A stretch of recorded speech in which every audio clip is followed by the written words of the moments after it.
ባላቅ እስራኤላውያንን እንዲረግምለት በለዓምን እንዳስጠራ። የእስራኤልም ልጆች ተጓዙ፣ በኢያሪኮ በኩል በዮርዳኖስ አጠገብ በሞዓብ ምዕራብም ሰፈሩ። የሴፎር ልጅ ባላቅ እስራኤል በአሞሬዎናውያን ላይ ያደረገውን ሁሉ አየ፣ ብዙም ነበረና ሞዓብ ከሕዝቡ እጅግ ፈራ። ከእስራኤልም ልጆች የተነሣ ሞዓብ ደነገጠ። ሞዓብም የምድያምን ሽማግሌዎች በሬ የለመለመውን ሣር እንደሚጨርስ ይህ ሰራዊት በዙሪያችን ያለውን ሁሉ ይጨርሳል አላቸው። በዚያን ጊዜ የሶፌር ልጅ ባላቅ የሞዓብ ንጉሥ ነበረ። በወንዙም አጠገብ ባለችው በሕዝቡ ልጆች ምድር በፋቱራ ወደ ተቀመጠው ወደ ቢዖር ልጅ ወደ በለዓም እነሆ ከግብፅ የወጣ ሕዝብ አለ፣ እነሆም የምድሩን ሁሉ ፊት ሸፈነ፣ በአቅራቢያችንም ተቀምጧል። አሁንም ይህ ሕዝብ ከእኔ ይበልጣልና ልወጋቸውና ከምድሪቱ ላሳድዳቸው እችል እንደሆነ ና እርገምልኝ፣ አንተ የመረቅኸው ምሩቅ የረገምከውም ርጉም እንደሆነ አውቃለሁና ብሎ ይጠሩት ዘንድ መልእክተኞችን ላከ። የሞዓብ ሽማግሌዎችና የምድያም ሽማግሌዎችም የሟርቱን ዋጋ በእጃቸው ይዘው ሄዱ። ወደ በለዓምም መጡ፣ የባላቅንም ቃል ነገሩት። እርሱም ዛሬ ሌሊት በዚህ እደሩ፣ እግዚአብሔርም የሚነግረኝን እነግራችኋለሁ አላቸው። የሞዓብ አለቆችም በበለዓም ዘንድ አደሩ። እግዚአብሔርም ወደ በለዓም መጥቶ እነዚህ በአንተ ዘንድ ያሉ ሰዎች እነማን ናቸው አለው። በለዓምም እግዚአብሔርን እንዲህ አለው፣ የሞዓብ ንጉሥ የሶፌር ልጅ ባላቅ እንዲህ ሲል ወደ እኔ ልኳቸዋል። እነሆ ከግብፅ የወጣ ሕዝብ የምድርን ፊት ሸፈነ፣ በአቅራቢያዬም ተቀምጧል። ምናልባት ወጋው አሳድደውም ዘንድ እችል እንደሆነ አሁንም ና እርሱን እርገምልኝ። እግዚአብሔርም በለዓምን ከእነርሱ ጋር አትሂድ፣ የተባረከ ነውና ሕዝቡን አትርገም አለው።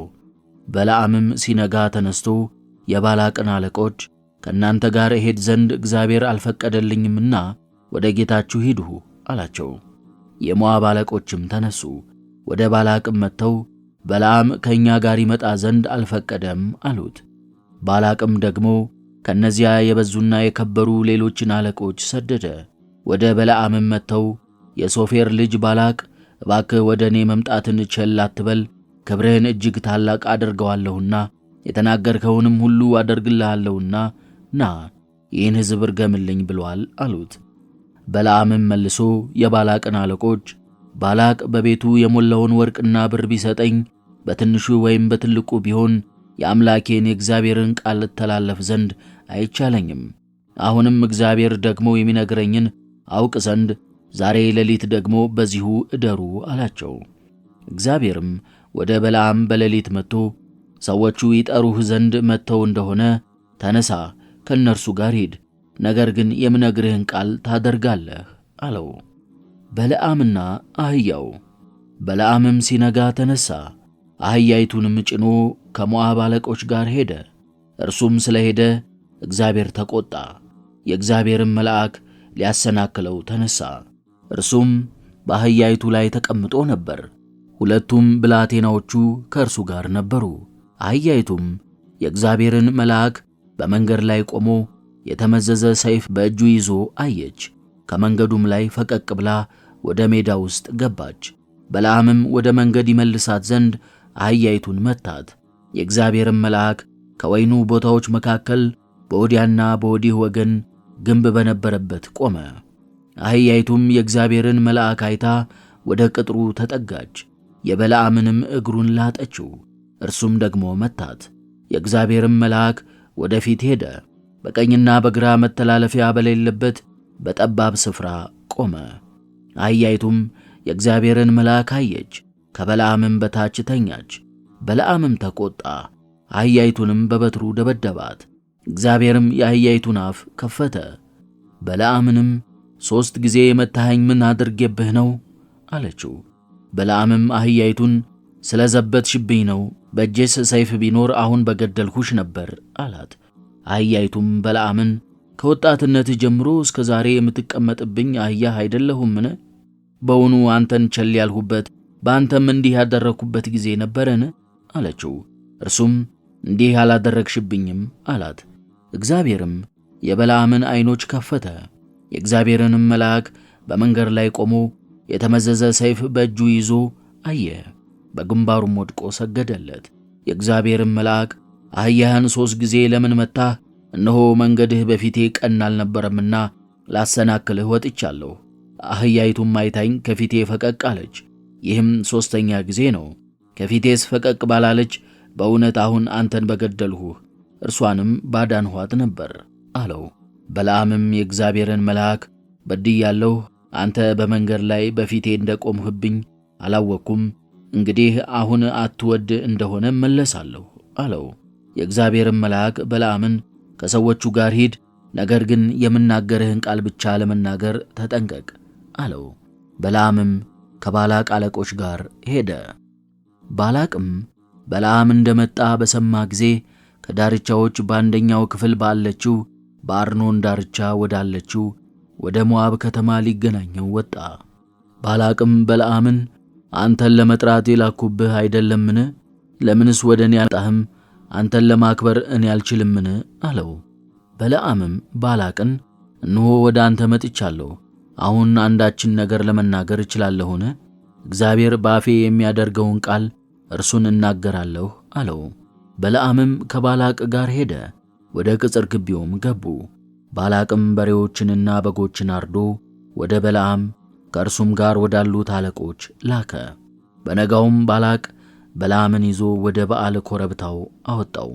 በዚያም ሆኖ የሕዝቡን አንድ ወገን አሳየው። የበለዓም የመጀመሪያው ትንቢት። በለዓምም ባላቅን 7 መሠዊያ በዚህ ሥራልኝ፣ 7ም ወይፈን 7ም አውራ በግ በዚህ አዘጋጅልኝ አለው። ባላቅም በለዓም እንደ ተናገረው አደረገ። በየመሠዊያው ላይ 1 ወይፈንና 1 አውራ በግ አሳረገ። በለዓምም ባላቅን በመሥዋዕትህ ዘንድ ቆይ፣ እኔ እግዚአብሔር ቢገልጥልኝ ቢገናኘኝም እሄዳለሁ፣ የሚገልጥልኝንም ቃል እነግርሃለሁ አለው። ባላቅም በመሠዊያው ዘንድ ቆመ። በለዓም ግን እግዚአብሔርን ይጠይቅ ዘንድ አቅንቶ ሄደ። እግዚአብሔርም ለበለዓም ታየው። በለዓምም ለእግዚአብሔር እነሆ 7 መሠዊያዎች አዘጋጀሁ፣ በየመሠዊያውም ላይ 1 ወይፈንና 1 አውራ በግ አሳረግሁ አለው። እግዚአብሔርም በበለዓም አፍ ቃልን አኖረ። ወደ ባላቅ ተመለስ፣ እንዲህም በል አለው። ወደ እርሱ ተመለሰ። እነሆም እርሱና የሞዓብ አለቆች ሁሉ በመሥዋዕቱ ዘንድ ቆመው ነበር። የእግዚአብሔርም መንፈስ ወደ እርሱ መጣ። በምሳሌም ይናገር ጀመር፣ እንዲህም አለ። የሞዓብ ንጉሥ ባላቅ ከምሥራቅ ተራሮች ከሜሶጶጣምያ ጠርቶ አመጣኝ። ና ያዕቆብን እርገምልኝ፣ ና እስራኤልን ተጣላለኝ ብሎ። እግዚአብሔር ያልረገመውን እንዴት ረግማለሁ? እግዚአብሔርስ ያልተጣላውን እንዴት እጣላለሁ? በተራሮች ራስ ላይ ሆኜ አየዋለሁ፣ በኮረብቶችም ላይ ሆኜ እመለከተዋለሁ። እነሆ ብቻውን የሚቀመጥ ሕዝብ ነው፣ በአሕዛብም መካከል አይቈጠርም። የያዕቆብን ዘር ማን ያውቀዋል? የእስራኤልንስ ሕዝብ ማን ይቈጥረዋል? ሰውነቴም ከጻድቃን ሰውነት ጋር ትሙት፣ ዛሬም እንደ እነርሱ ዘር ትሁን። ባላቅም በለዓምን ያደረክብኝን ምንድነው? ጠላቶችን ትረግምልኝ ዘንድ ጠራውህ፣ እነሆም መባረክን ባረካቸው አለው። በለዓምም ባላቅን መልሶ በውኑ እግዚአብሔር ባፌ ያደረገውን እናገር ዘንድ የምጠነቀቅ አይደለምን? የበለዓም 2ኛው ትንቢት። ባላቅም በዚያ እነርሱን ወደ ማታይበት ወደ ሌላ ቦታ ባክህ ከእኔ ጋር ና፣ ከእነርሱ አንዱን ወገን ብቻ ታያለህ፣ ሁሉን ግን አታይም፣ በዚያም እነርሱን እርገምልኝ አለው። በሜዳ ወደ ተገነባ ግንብ ራስ ላይም ወሰደው፣ አዞረውም። 7 መሠዊያዎች ሠራ። በየመሠዊያውም ላይ 1 ወይፈን 1ም አውራ በግ አሳረገ። በለዓምም ባላቅን አለው፣ በዚህ በመሥዋዕትህ ዘንድ ቆይ፣ እኔም እግዚአብሔርን እጠይቅ ዘንድ እሄዳለሁ። እግዚአብሔርም በለዓምን ተገናኘው፣ ቃልንም በአፉ አኖረ። ወደ ባላቅ ተመለስ፣ እንዲህም በለው። ወደ እርሱም መጣ።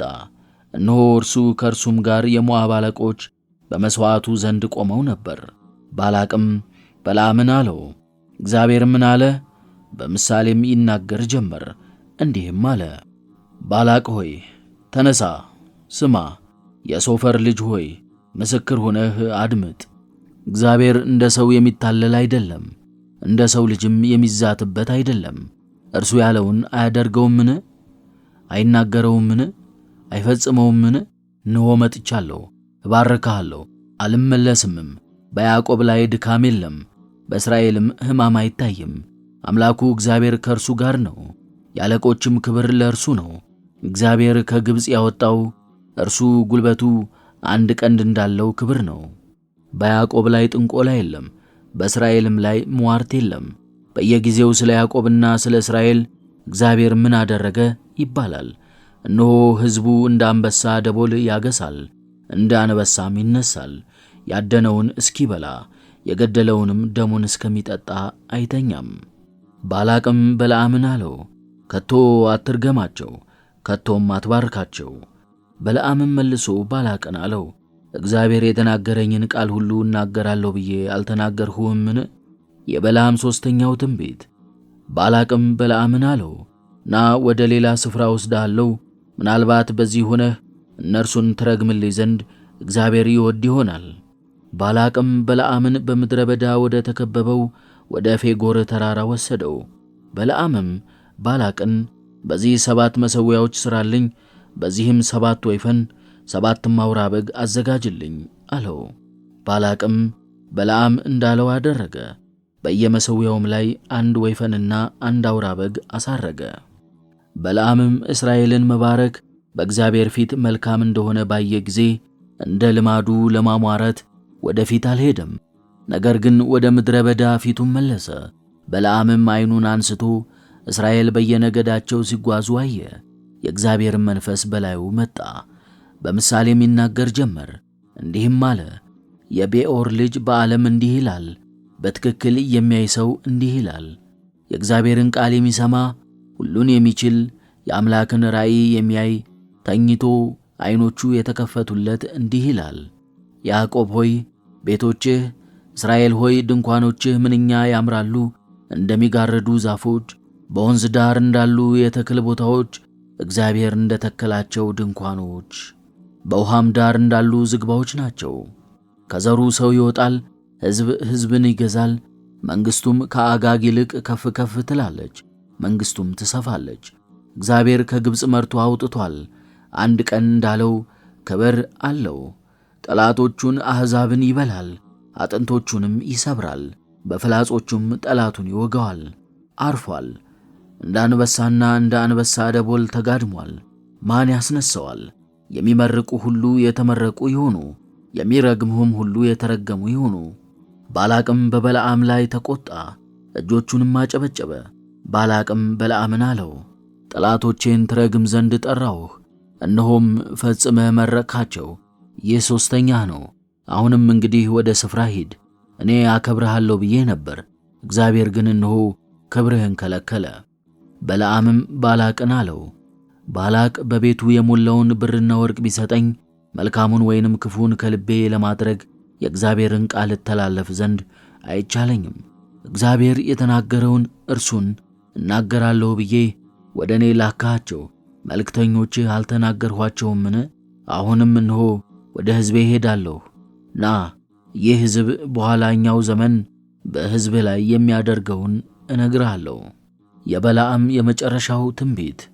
በምሳሌም ይናገር ጀመር፣ እንዲህም አለ፣ የቤኦር ልጅ በዓለም እንዲህ ይላል፣ በትክክል የሚያይ ሰው እንዲህ ይላል፣ የእግዚአብሔርን ቃል የሚሰማ የልዑሉንም ዕውቀት የሚያውቅ ሁሉን የሚችል የአምላክን ራእይ የሚያይ ተኝቶ ዓይኖቹ የተከፈቱለት እንዲህ ይላል፣ አየዋለሁ፣ አሁን ግን አይደለም፣ እባርከዋለሁ፣ በቅርብ ግን አይደለም።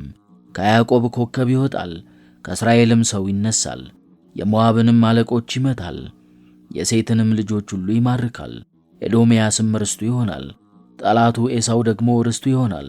እስራኤልም በኃይል ያደርጋል፣ ከያዕቆብም ኃይል ሰው ይወጣል፣ ከከተማውም የተቀሩትን ያጠፋል።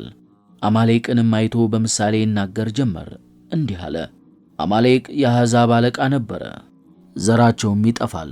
ቄኔዮናውያንንም አይቶ በምሳሌ ይናገር ጀመር፣ እንዲህም አለ፣ ማደሪያህ የጸናች ናት፣ ጎጆህም በእንባ ላይ ተመስርቷል። ቤኦር የጥፋት ጎጆ ቢሆንም 10 ይማርክሃል። አግነህም ባየኸው ጊዜ በምሳሌ ይናገር ጀመር፣ እንዲህ አለ፣ እግዚአብሔር ይህን ሲያደርግ አወይ ግን በሕይወት ይኖራልን? ከቄጤዮንም እጅ የሚወጣው አሦርንና ዕብራውያንን ያስጨንቃል። እነርሱም በአንድነት ይጠፋሉ። በበለዓም ተነሣ፣ ተመልሶም ወደ ስፍራው ሄደ። ባላቅም ደግሞ ወደ ቤቱ ገባ። በምድያማውያን ላይ የተደረገ ጦርነት። እግዚአብሔርም ሙሴን እንዲህ ብሎ ተናገረው። የእስራኤልን ልጆች በቀል ምድያማውያንን ተበቀል፣ ከዚያም በኋላ ወደ ወገኖቼ ትጨመራለህ። ሙሴም ለሕዝቡ እንዲህ ብሎ ነገራቸው።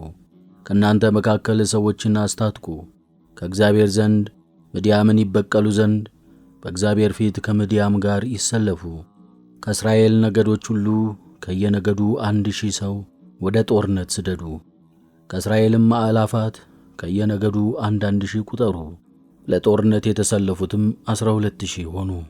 ሙሴም ከየነገዱ 1,000 ከሰራዊታቸውና ከካህኑ ከአሮን ልጅ ከአልዓዛር ልጅ ከፊንሐስ ጋር ሰደደ። ነዋያተ ቅድሳቱና ምልክት መስጫ መለከቶችም በእጆቻቸው ነበሩ። እግዚአብሔርም ሙሴን እንዳዘዘ ከምድያም ጋር ተዋጉ፣ ወንዶችንም ሁሉ ገደሉ። የምድያምንም ነገሥታት በዚያው ጦርነት በአንድነት ገደሏቸው። 5ቱም የምድያም ነገሥታት ኤዊ፣ ሮቆም፣ ሱር፣ ሁር፣ ሮባቅ ነበሩ። የቢንኦርንም ልጅ በለዓምን ደግሞ በዚያው ጦርነት በሰይፍ ገደሉት። የምድያምንም ሴቶችና ልጆቻቸውን ማረኩ። እንስቶቻቸውንም እንስሶቻቸውንና ዕቃዎቻቸውንም ንብረታቸውንና ኃይላቸውን በዘበዙ። የተቀመጡባቸውን ከተሞቻቸውን ሁሉ ሰፈሮቻቸውንም ሁሉ በእሳት አቃጠሉ። ከሰው እስከ እንስሳ ምርኳቸውንና ብዝበዛቸውን ሁሉ ወሰዱ። የማረኩትን ምርኮውንና የዘረፉትን ወደ ሙሴና ወደ ካህኑ ወደ አልዓዛር ወደ እስራኤልም ልጆች በዮርዳኖስም አጠገብ በኢያሪኮ ፊት ለፊት በሞዓብ ሜዳ ወዳለው ሰፈር አመጡ። የሰራዊቱ ከጦርነት መመለስ።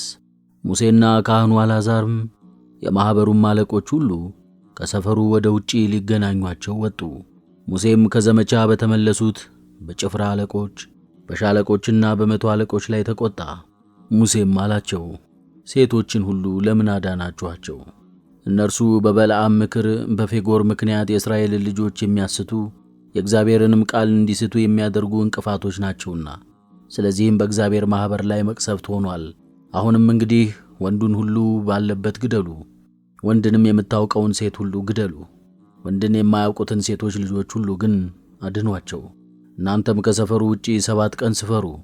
ሰውን የገደለ ሁሉ የተገደለውንም የዳሰሰ ሁሉ እናንተና የማረኳችኋቸውንም በሦስተኛውና በሰባተኛው ቀን ሰውነታችሁን ንጹሕ አድርጉ። ልብስንም ከቁርበትም የተዘጋጀውን ሁሉ ከፍየልም ጠጉር ከእንጨትም የተሠራውን ሁሉ ንጹሕ አድርጉ። ካህኑም አልዓዛር ከሰልፍ የመጡትን ሰዎች አላቸው፣ እግዚአብሔር ሙሴን ያዘዘው የሕጉ ሥርዓት ይህ ነው። ወርቁና ብሩ፣ ናሱም፣ ብረቱም፣ ቆርቆሮውም፣ እርሳሱም በእሳት ለማለፍ የሚችለው ነገር ሁሉ ንጹሕ ይሆናል። ነገር ግን በማንጻት ውሃ ደግሞ ይጠራል። በእሳትም ለማለፍ የማይቻለውን በውሃ ታሳልፉታላችሁ። በሰባተኛውም ቀን ልብሳችሁን እጠቡ፣ ንጹሐንም ትሆናላችሁ። ከዚያም በኋላ ወደ ሰፈሩ ትቀርባላችሁ። መርኮ እንደ ተካፈሉ። እግዚአብሔርም ሙሴን እንዲህ ብሎ ተናገረው። አንተና ካህኑ አልዓዛር የማኅበሩም አባቶች አለቆች የተማረኩትን ሰውንና እንስሳ ቁጠሩ። ምርኮውንም በተዋጉትና ወደ ሰልፍ በወጡት በማኅበሩም ሁሉ መካከል ትከፋፈላላችሁ። ከእነዚያም ከተዋጉት ወደ ሰልፍም ከወጡት ሰልፈኞች ዘንድ ከሰዎችም ከበሬዎችም ከበጎችም ከአህዮችም ከ501 ለእግዚአብሔር ግብር ታወጣላችሁ። ከድርሻቸው እኩሌታ ወስደህ የእግዚአብሔርን ቀዳማያት ለካህኑ ለአልዓዛር ትሰጠዋለህ። ከእስራኤልም ልጆች ድርሻ እኩሌታ ከሰዎችም ከበሬዎችም ከበጎችም ከአህዮችም ከእንስሶችም ሁሉ ከ51 ትወስዳለህ። የእግዚአብሔርንም ድንኳን ሥርዓት ለሚጠብቁ ለሌዋውያን ትሰጣለህ። ሙሴና ካህኑ አልዓዛርም እግዚአብሔር ሙሴን እንዳዘዘው አደረጉ። ወደ ሰልፍ የወጡ ሰዎችም ከወሰዱት ብዝበዛ የቀረው ምርኮ እንዲህ ሆነ። 675,000 በጎች፣ 72,000 በሬዎች፣ 61,000 አህዮች፣ ወንድ ከማያውቁ ሴቶችም 32,000 ነፍስ። በዘመቻም ለነበሩ ሰዎች ድርሻ የሆነ እኩሌታ ከበግ 337,500 በጎች ነበሩ። ከበጎችም የእግዚአብሔር ግብር 675 ነበር። በሬዎችም 36,000 ነበሩ። የእግዚአብሔርም ግብር 72 ነበረ። አህዮችም 30,500 ነበሩ። የእግዚአብሔርም ግብር 61 ነበረ። ሰዎቹም 16,000 ነበሩ። የእግዚአብሔርም ግብር 32 ነበረ። እግዚአብሔርም ሙሴን እንዳዘዘው ሙሴ ለእግዚአብሔር የለዩትን ግብር ለካህኑ ለአልዓዛር ሰጠው። ከእስራኤል ልጆች እኩሌታም ወደ ሰልፍ ከወጡት ወንዶች ላይ ሙሴ የለየው የማኅበሩ ድርሻ 337,500 በጎች፣ 36,000 በሬዎች፣ 30,500 አህዮች፣ 16,000 ሰዎች ነበሩ። ሙሴ ከእስራኤል ልጆች ድርሻ ከሰውና ከእንስሳ ከ51 ወሰደ። እግዚአብሔርም ሙሴን እንዳዘዘው የእግዚአብሔርን ድንኳን ሥርዓት ለሚጠብቁ ሌዋውያን ሰጠ። በሰራዊት አእላፋት ላይ የተሾሙት አለቆች፣ ሻለቆችና የመቶ አለቆች ወደ ሙሴ ቀረቡ። ሙሴንም እንዲህ አሉት፣ ባሪያዎችህ ወደ ሰልፍ የወጡትን ከእጃችን በታች ያሉትን ቁጠሩ፣ ከእኛም አንድ አልጎደለም። ሰውም ሁሉ ካገኘው ከወርቅ ዕቃ፣ ከእግር አልቦም፣ ከአምባርም፣ ከቀለበትም፣ ከጉትቻም፣ ከድሪውም ስለ እኛ በእግዚአብሔር ፊት ታስተሰርይልን ዘንድ ለእግዚአብሔር መባ አምጥተናል አሉት። ሙሴና ካህኑ አልዓዛርም ወርቁንና በልዩ ልዩ የተሠራውን ዕቃ ሁሉ ከእጃቸው ተቀበሉ። ከሻለቆችና ከመቶ አለቆች ለእግዚአብሔር የለዩትንና ያቀረቡትን ወርቅ ሁሉ 16,750 ሰቅል ነበረ። ወደ ሰልፍ የወጡ ሰዎች ሁሉ የማረኩትን ለየራሳቸው ወሰዱ። ሙሴና ካህኑ አልዓዛርም ወርቁን ከሻለቆችና ከመቶ አለቆች ወሰዱ። በእግዚአብሔርም ፊት ለእስራኤል ልጆች መታሰቢያ ወደ ምስክሩ ድንኳን አገቡት።